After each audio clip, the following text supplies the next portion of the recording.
नमस्कार, आप देख रहे हैं युवा प्रदेश। मैं हूं आशंक पाठक। अगर आपको मेरा विश्लेषण अच्छा लगता है तो मेरे चैनल को सब्सक्राइब करिए और मुझे समर्थन दीजिए। आपका बहुत बहुत धन्यवाद। बृजभूषण शरण सिंह एक ऐसे नेता हैं जिनको कोई भी इंट्रोडक्शन के मोहताज नहीं है, किसी को भी उनसे परिचय कराने की जरूरत नहीं है। सबको पता है, उत्तर प्रदेश की राजनीति पर जो भी नजर रखता है उसे पता है कि बृजभूषण शरण सिंह जो कहते हैं वो करते हैं, और बृजभूषण शरण सिंह जो मन में है वो कहते हैं और उनको कोई रोक भी नहीं सकता है। योगी आदित्यनाथ भी नहीं। एक बार फिर से योगी आदित्यनाथ की दिक्कतें बढ़ा दी हैं, दिल्ली में बैठे हुए अमित शाह की दिक्कतें बढ़ा दी हैं, क्योंकि बृजभूषण शरण सिंह ने अपने अंदाज में, बृजभूषण के स्टाइल में एक बार फिर से घोषणा कर दी है कि भैया चुनाव तो हम लड़ेंगे, चाहे भाजपा टिकट दे या ना दे, और लड़ेंगे तो लड़ेंगे। योगी आदित्यनाथ भी सोचते होंगे कि भैया एक सरदर्द कम होता है तो दूसरा पड़ता है। अभी अखिलेश यादव को एसआईआर में फंसाया है तो अब खुद मैं फंसने लगा हूं बृजभूषण के बीच में। अभी हाल ही में उनकी सुलह हुई थी भाई, फिर से झड़प, और वो भी टिकट को लेकर झड़प, और एक ऐसी झड़प जो योगी आदित्यनाथ को खुद भी पता है कि वो जीत नहीं पाएंगे बृजभूषण से। बृजभूषण वो टिकट आराम से ले लेंगे, ये हमको और आपको पता है, योगी आदित्यनाथ को भी पता है। लेकिन योगी आदित्यनाथ परेशान नजर आ रहे हैं। आइए आज इसी पर बात करते हैं। एक बार फिर से उत्तर प्रदेश की सियासत में हलचल मचाते हुए उन्होंने साफ ऐलान कर दिया है कि वह 2029 का लोकसभा चुनाव लड़ेंगे ही लड़ेंगे, चाहे भारतीय जनता पार्टी उन्हें टिकट दे या ना दे। वह बयान सिर्फ एक चुनावी घोषणा नहीं है, यह सीधे सीधे भाजपा हाईकमान को चुनौती देना है, और ये संदेश है कि बृजभूषण अभी भी मैदान छोड़ने वाले नहीं हैं। बृजभूषण शरण सिंह हमेशा से ऐसे ही नेता रहे हैं जो पार्टी लाइन से ऊपर उठकर अपनी बात बेझिझक रखते हैं। यूपी भाजपा में बहुत कम ऐसे नेता बचे हैं जो खुले तौर पर हाईकमान के फैसलों पर सवाल उठा सके और फिर भी जमीन पर अपनी पकड़ बनाए रखें। योगी आदित्यनाथ को चुनौती देने वाले नेताओं में बृजभूषण की गिनती हमेशा होती है। उनके पास इतना जन समर्थन है कि वो चाहे तो योगी आदित्यनाथ जैसे ताकतवर चेहरे को भी सीधी राजनीतिक चुनौती दे सकते हैं। कई बार ऐसा लगा कि उन्हें साइडलाइन कर दिया गया है, लेकिन उन्होंने हर बार अपने तरीके से वापसी की है, कभी सरकार और कभी प्रशासन की आलोचना करके, कभी अपने समर्थकों को ताकत दिखा करके, और अब 2029 की इस चुनावी घोषणा के जरिए उनका अंदाज साफ है। वे डरने, झुकने या चुप रहने वालों में से नहीं है। जब उन्हें लगता है कि पार्टी ने उनके साथ न्याय नहीं किया तो वो खुलकर बोलते हैं, चाहे सामने लखनऊ हो या दिल्ली हो। बृजभूषण शरण सिंह की राजनीति की सबसे दिलचस्प बात यह है कि वो सिर्फ भाजपा के दायरे के भीतर सीमित नेता नहीं है। उनका रिश्ता विपक्षी दलों के कई बड़े नेताओं से भी खुला और सार्वजनिक है, खास तौर पर समाजवादी पार्टी के अध्यक्ष अखिलेश यादव के साथ उनकी नजदीकियां बार बार सुर्खियां बनती हैं। वो न तो सिर्फ अखिलेश यादव की तारीफ करते हैं, बल्कि वो ये सब भी बिना किसी झिझक के, बिना किसी माफी के खुले मंच से करते हैं। उन्हें इस बात की शर्म नहीं है कि उन्हें अखिलेश यादव पसंद है। आज के दौर में जब यूपी के ज्यादातर भाजपा नेता विपक्ष के किसी भी बड़े नेता की थोड़ी सी भी प्रशंसा करने से बचते हैं, बृजभूषण उसके ठीक उलट रास्ते पर चलते हैं।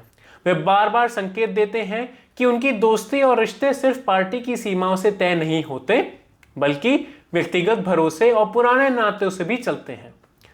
यही उनकी सबसे बड़ी ताकत है और भाजपा नेतृत्व के लिए सबसे बड़ी परेशानी भी। बृजभूषण का एक और अलग चेहरा है। वह हिंदुत्व की राजनीति के केंद्र में खड़ी पार्टी के नेता होते हुए भी मुसलमानों के बारे में कई बार अपेक्षाकृत सकारात्मक और संतुलित बातें करते हुए नजर आ जाते हैं। जहां एक तरफ भाजपा और खुद योगी आदित्यनाथ की सियासत अक्सर तीखे ध्रुवीकरण पर टिकी होती है, वहीं दूसरी तरफ बृजभूषण कई मौकों पर मुस्लिम समाज के लिए अच्छे शब्द बोलते हुए दिखते हैं।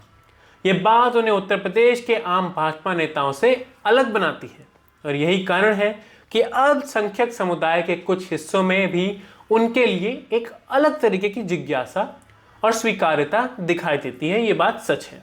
यूपी की राजनीति में बृजभूषण शरण सिंह का नाम आते ही गोंडा और आसपास का पूरा इलाका अपने आप चर्चा में आ जाता है। गोंडा तो उनकी कर्म भूमि है। उनकी पकड़ वहां किसी राजा जैसी मानी जाती है। स्थानीय राजनीति हो, पार्टी का टिकट का बंटवारा हो या क्षेत्र में कौन मजबूत है और कौन होशियार है, इन सब सवालों के जवाब में अक्सर एक ही नाम गूंजता है, वो है बृजभूषण शरण सिंह का नाम। पंचायतों से लेकर बड़े काफिलों तक ये सब मिलकर उनकी छवि एक स्थानीय शासक की तरह खड़ा कर देती हैं, जिसे नजरअंदाज करना आसान नहीं है। जब वे कहते हैं कि 2029 में वह हर हाल में लोकसभा का चुनाव लड़ेंगे, तो ये एक संकेत योगी आदित्यनाथ को है, ये एक संकेत उनके आत्मविश्वास को है, ये उनके क्षेत्रीय नेटवर्क की ताकत का भी ऐलान है। उनका संदेश साफ है, यदि पार्टी साथ दे तो ठीक, नहीं दे तो भी ठीक, मैं अकेला मैदान में चुनाव लड़ लूंगा। इस घोषणा ने भाजपा के अंदर और बाहर दोनों जगह एक नया समीकरण पैदा कर दिया है। वो क्या समीकरण है कि योगी आदित्यनाथ से लोहा लेने के लिए आज ही बृजभूषण तैयार है। बृजभूषण ने योगी आदित्यनाथ को भी एक अप्रत्यक्ष संदेश दे दिया है। योगी बाबा भले ही आज उत्तर प्रदेश की सबसे ताकतवर सत्ता का चेहरा हो, लेकिन बृजभूषण भी कम नहीं है। बृजभूषण ने याद दिला दिया कि इस शतरंज की बिसात पर मोहर बहुत हैं और हर मोहरे की चाल का हिसाब रखना आसान नहीं। वह पहले भी कई बार सरकार और प्रशासन के तौर तरीकों पर सवाल उठा चुके हैं और यह साफ हो चुका है कि किसी से डर कर चुप बैठने वाले नहीं हैं वो, चाहे सामने मुख्यमंत्री क्यों नहीं खड़ा हो। यह सब बृजभूषण की राजनीति के लिए आम बात है। यह दिखाता है कि भाजपा के सामान्य अनुशासन वाले ढांचे में फिट नहीं होते हैं। वो अक्सर नेता पार्टी की लाइंस के बाहर नहीं जाना पसंद करते हैं, उसे कतराते हैं। लेकिन बृजभूषण के साथ कहानी उल्टी नजर आती है हमेशा। वह पार्टी लाइन से अलग चलते हैं, वो अपनी लाइन खुद बनाते हैं। लगता है कि पार्टी उनकी बनाई लाइन पर चल रही है। अपनी लाइन तय करना पार्टी को खुद पड़ता है। इसी वजह से उनके हर बयान के बाद लखनऊ से दिल्ली तक हलचल मच जाती है, खबर बन जाती है, पत्रकारों के वीडियो बन जाते हैं। यूपी भाजपा के लिए सबसे बेहद पेचीदा स्थिति यही है कि एक तरफ योगी आदित्यनाथ की छवि एक सख्त सर्वशक्तिमान मुख्यमंत्री की है, जिनके सामने पार्टी का भी बड़ा हिस्सा झुकता है। दूसरी तरफ बृजभूषण जैसे नेता हैं जो जमीन पर अपनी अलग ही सत्ता चलाते हुए नजर आ रहे हैं, जिनको नजरअंदाज करना ऐसी कीमत है जो कोई भी नेता नहीं चुका सकता है। योगी आदित्यनाथ की शैली अक्सर अफसरशाही और सत्ता के केंद्रीयकरण पर टिकी मानी जाती है, जबकि बृजभूषण का नेटवर्क सीधे लोगों, कार्यकर्ताओं, जन समर्थकों और स्थानीय ताकतों से जुड़ा हुआ है। यही टकराव आगे चलकर 2027 के विधानसभा चुनाव और 2029 के लोकसभा चुनाव दोनों की रणनीति में बड़ा फैक्टर बन सकता है।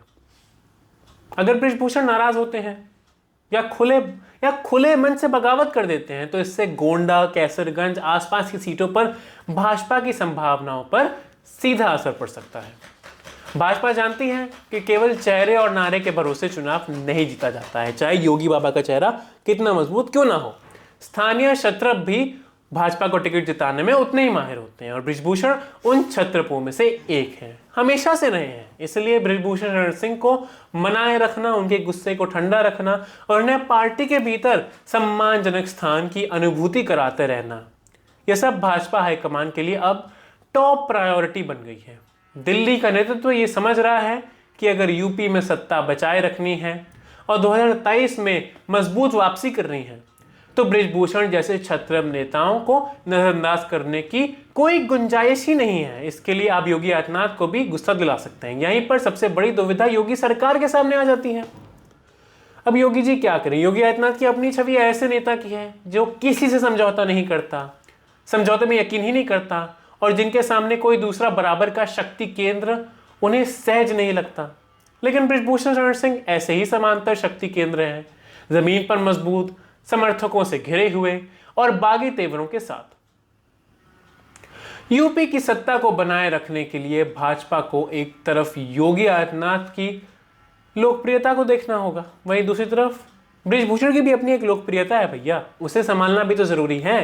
बृजभूषण सभा की तरफ चले गए तो महत्वाकांक्षाओं को भी सम्मान देना जरूरी है।